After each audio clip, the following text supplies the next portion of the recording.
Hello दोस्तों, आज हम डिस्कस करने जा रहे हैं राइट टू रिपेयर। आइए देखते हैं एग्जाम पॉइंट ऑफ व्यू से क्या क्या पॉइंट्स हमारे लिए इंपॉर्टेंट हैं। सबसे पहले डिपार्टमेंट्स ऑफ कंज्यूमर अफेयर्स ने एक कमेटी सेटअप की निधि खरे के चेयरमैनशिप में to develop a comprehensive framework for right to repair. अभी आप सभी लोग जानते हैं कि रिपेयरिंग जो है कम एक्सपेंसिव है as compared to buying the new products. एक और खास बात है कि ये committee during the development of the framework it will align with two initiatives of government of India. One is Atmanirbhar Bharat, second is life, that is lifestyle for the environment. आइए बात करते हैं हाइलाइट्स की। सबसे पहले राइट टू रिपेयर का जो मतलब है, राइट टू रिपेयर का मतलब होता है कि कंज्यूमर्स जो हैं उन्हें मैन्युफैक्चरर्स पे बिना डिपेंड हुए अपने गुड्स को रिपेयर करने का राइट, यही है राइट टू रिपेयर। अब इसके सेकेंड इंपॉर्टेंट पॉइंट की बात कर लेते हैं। जब भी कस्टमर्स कोई एक प्रोडक्ट खरीदते हैं दे ओन इट, और जब ये ऐसे ओन करते हैं तो इनके पास इसको रिपेयर करने के राइट्स हैं और ये राइट्स मिलने चाहिए। लेकिन कई बार क्या होता है, फॉर एग्जांपल अगर आपको दूं, एप्पल के प्रोडक्ट्स आप देख लीजिए, एप्पल के प्रोडक्ट्स आप कहीं भी रिपेयर नहीं करवा सकते हैं और जो भी सर्विसेज मैन्युफैक्चरर्स ऑफर करते हैं आपको उस पर डिपेंडेंट रहना पड़ता है। तो ये right to choice as well as right to repair के अगेंस्ट जाता है। लास्टली इसका अगर आइडिया देखें ये कहाँ से ओरिजिनेट हुआ, it originated in USA. The motor vehicles act owners right to repair act 2012, यहाँ से इसकी शुरुआत होती है। और यहाँ पे इस एक्ट में कहा गया है कि मैन्युफैक्चरर्स को अपने प्रोडक्ट्स की डिटेल्स प्रोवाइड करनी पड़ेंगी जिससे कि रिपेयरिंग आसानी से की जा सके। इस फ्रेमवर्क में क्या क्या इंपॉर्टेंट चीज़ें कंसिडर करनी होंगी, इस चीज़ को अगर हम देखें तो रेगुलेटरी फ्रेमवर्क के अकॉर्डिंग मैन्युफैक्चरर्स को कंज्यूमर्स को अपने प्रोडक्ट की सारी डिटेल्स प्रोवाइड करनी पड़ेंगी जिससे वो या तो खुद या फिर किसी थर्ड पार्टी के थ्रू अपने प्रोडक्ट्स की रिपेयरिंग करवा सकें। सेकेंडली अगर आप देखेंगे तो अगर ये लॉ, ये फ्रेमवर्क के बाद में अगर ये लेजिस्लेशन आता है तो इसकी सबसे इंपॉर्टेंट बात होगी कि एक तो ये कस्टमर सेंट्रिक इकोसिस्टम को बढ़ावा देगा। दूसरी बात है कि third party technicians as well as manufacturers इनके बीच में एक सिनर्जी को एस्टैब्लिश करेगा। आइए आगे बढ़ते हैं। इस राइट की नीड क्या थी, सबसे इंपॉर्टेंट यहाँ पर अगर बात की जाए तो मैन्युफैक्चरर्स जनरली अपने spare parts as well as repairing process पर मोनोपोली अधिकतर मैन्युफैक्चरर्स का आप देखेंगे आजकल बहुत कॉमन हो गया है। फॉर एग्जांपल मैंने आपको एप्पल का एग्जांपल दिया था। एप्पल अपने स्पेयर पार्ट्स मार्केट में अवेलेबल नहीं कराता है, एप्पल अपने स्पेयर पार्ट्स खुद से अवेलेबल कराता है और जो इनकी मैन्युफैक्चरर्स की जो सर्विस हैं आपको वही लेनी पड़ेंगी, आप किसी थर्ड पार्टी के पास जाके सर्विसेज अवेल नहीं कर सकते हैं।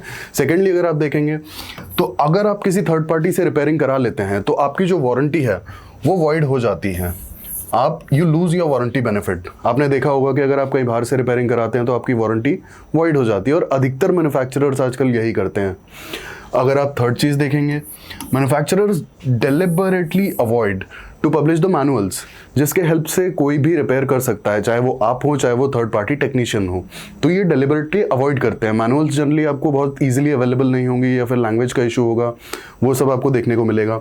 इसके बाद मैन्युफैक्चरर्स का एक सबसे बड़ा जो एक गेम है दैट इज प्लान्ड ऑब्सोलेसेंस। आप देखेंगे कि हर 3-4 साल में कुछ अपडेट आ जाता है, नई टेक्नोलॉजी के नाम पे आपको मार्केट में बहुत सारे नए प्रोडक्ट्स मिलने लगते हैं। लेकिन पुराने प्रोडक्ट्स का क्या, 3 साल पहले जो प्रोडक्ट आपने खरीदा था या किसी ने भी खरीदा उसका क्या, वो तो आउटडेटेड हो जाता है ना। और आउटडेटेड होने की सबसे खास बात है कि आपको उसके स्पेयर पार्ट्स भी नहीं मिलते हैं। ठीक है। लास्टली इंडिया ने एक मूवमेंट लॉन्च किया है, लाइफ मूवमेंट, यानी कि लाइफस्टाइल फॉर एनवायरनमेंट।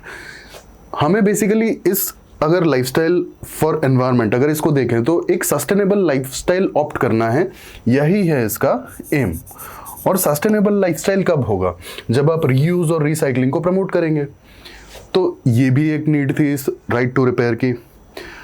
आइए अब इसके बेनिफिट्स के बारे में बात कर लेते हैं। This will boost the local repairing business. Local shops हैं, जो भी छोटी शॉप्स हैं आप देखते हैं मार्केट में काफ़ी हैं, ये इकोनॉमी के लिए बहुत इंपॉर्टेंट है, तो इनको बिजनेस मिलेगा। इसके बाद अगर आप देखेंगे अगला बेनिफिट इसका होगा reduction of e waste.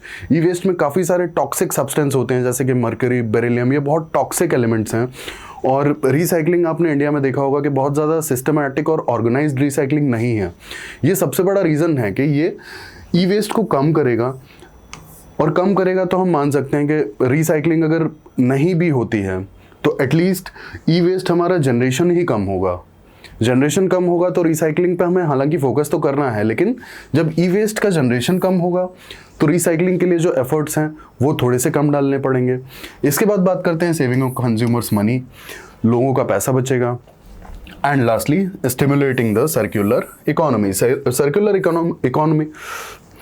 Circular economy is basically, it's all about reuse, recycling and waste handling. अब ग्लोबल स्टेटस की अगर बात की जाए तो ये वाला right to repair US, UK और बहुत सी यूरोपियन यूनियन की कंट्रीज में ऑलरेडी रिकॉग्नाइज्ड है, इसके लॉज अवेलेबल हैं। और जैसा कि हमने देखा था कि यूएसए से तो इसकी शुरुआत होती है। अब इंडिया में जो फ्रेमवर्क है उसमें कौन कौन से सेक्टर्स प्रपोज हैं, अगर इसकी बात की जाए सबसे पहले आता है फार्मिंग इक्विपमेंट के सेक्टर्स, आपके जितने भी ट्रैक्टर्स या जो भी फार्म मशीनरी है वो। सेकेंडली आपका आता है मोबाइल फ़ोन एंड टैबलेट्स। इसके बाद आपका आता है electronics and consumer durables, for example आपके फर्नीचर और भी बहुत सारी चीज़ें हो सकती हैं। Lastly automobile equipments. अब अगर हम इसमें वे फॉरवर्ड देखेंगे और एक पॉजिटिव नोट पर अगर इसे हम एंड करना चाहें तो यही होगा कि कंज्यूमर्स के राइट्स बहुत ज़्यादा इंपॉर्टेंट हैं यहाँ पे। और जैसा हम अपने कंट्री में डेवलपमेंट कर रहे हैं, जैसा सारी चीज़ें चल रही हैं, तो कंज्यूमर के राइट्स सेंट्रिक गवर्नेंस,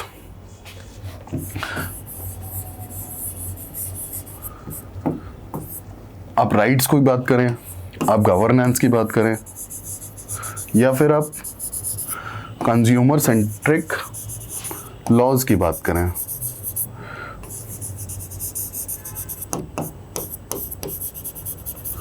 ये सभी इंपॉर्टेंट है। इसके बाद दूसरी बात सबसे इंपॉर्टेंट जो मैंने बताई थी आपको, सर्कुलर इकोनॉमी। एनवायरमेंटल बेनिफिट्स इसके काफ़ी हाई होंगे क्योंकि ई वेस्ट जो है, ई वेस्ट आपका मिनिमाइज हो जाएगा, तो एनवायरमेंटल बेनिफिट्स। इसके बाद बहुत सारे टॉक्सिक एलिमेंट्स हमारे एनवायरनमेंट में कम रिलीज होंगे ई वेस्ट की वजह से। इसके बाद ई वेस्ट अगर हमारा कम होगा और हम रिसाइकलिंग को प्रमोट करेंगे तो आप एक और इम्पॉर्टेंट चीज़ देखेंगे कि हमें जो नए एलिमेंट्स हैं या फिर जो रेयर अर्थ एलिमेंट्स हैं, रेयर अर्थ एलिमेंट्स आर आपके जितने भी इलेक्ट्रॉनिक्स आइटम में यूज़ होने वाले जो मेटल्स होते हैं, इन्हें हम रेयर अर्थ भी बोलते हैं क्योंकि इनका माइनिंग बहुत मुश्किल होता है।